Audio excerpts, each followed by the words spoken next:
During the few moments that we saw him after the conference, they both exclaimed, "Nothing would have been more easy than to come to an understanding with your emperor.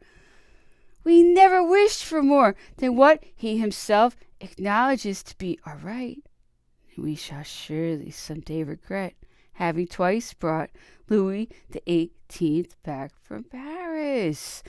For these Bourbons are always the same. They acknowledge now that they owe us their crown because they need us still. But as soon as they think themselves strong, they will become ungrateful. With respect to Admiral Sir George Cockburn, he must have been in his youth and a very handsome man. His countenance was open, and his eyes sometimes full of fire. Severity was with him a habit because, as an honest man and a good soldier, he pardoned neither want of probity, breach of discipline, nor cowardice.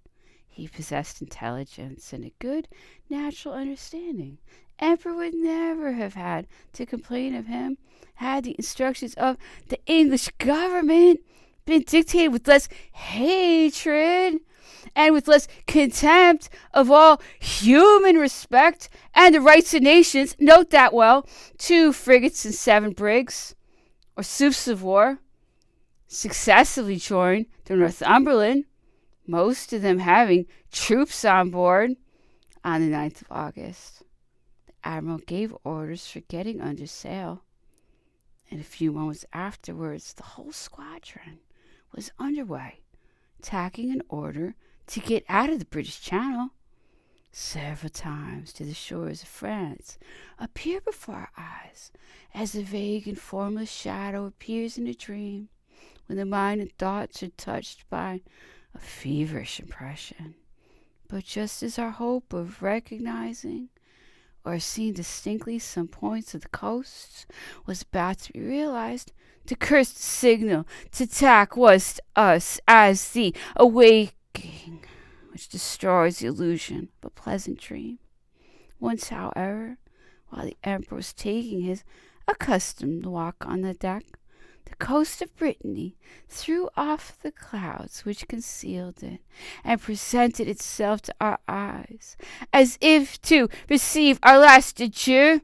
"France! France!" was a simultaneous cry which resounded from one end of the deck to the other. The emperor stood still, looked at the coast, and taking off his hat, said with emotion, "Farewell, land of the brave! I salute thee! Farewell, France! Farewell!" The emotion was electric. Even the English involuntarily uncovered themselves with religious respect. From this moment we saw no more land till we cast anchor at Madeira, and the Roses Funchal, for the purpose of completing the stock of provisions necessary, as well for our table on board as for the wants of the establishment of St. Helena during some little time. For the admiral had already been several times at Jamestown, and knew by experience that he should find no resources there. The aspect of Funchal is picturesque. The town is built on the slope of the mountains, and the ranges of houses rise one above another, like rows of flower pots on stands. We had for a moment hoped that we should be allowed to satisfy our curiosity, and that we should at least be permitted to approach the landing place in one of the Northumberland's boats. Oh, but nothing of the kind! No one belonging to the ship was allowed to disembark or to hold any communication with the land except Mr. Glover, the admiral's secretary and purveyor for the ship. These 2 persons were taken to Funchal in a boat belonging to the frigate Havana. Mr. Glover promised to execute all our commissions for the purchase of various articles of the toilette indispensable in a long voyage, and of linen especially. No washing is allowed on board. The water is distributed in rations, and is very often so much spoiled that it smells badly. The Northumberland, however, carried her provisions in iron vessels, and the admiral had several hundred bottles of water hermetically sealed, put on board for the use of the emperor and his suite.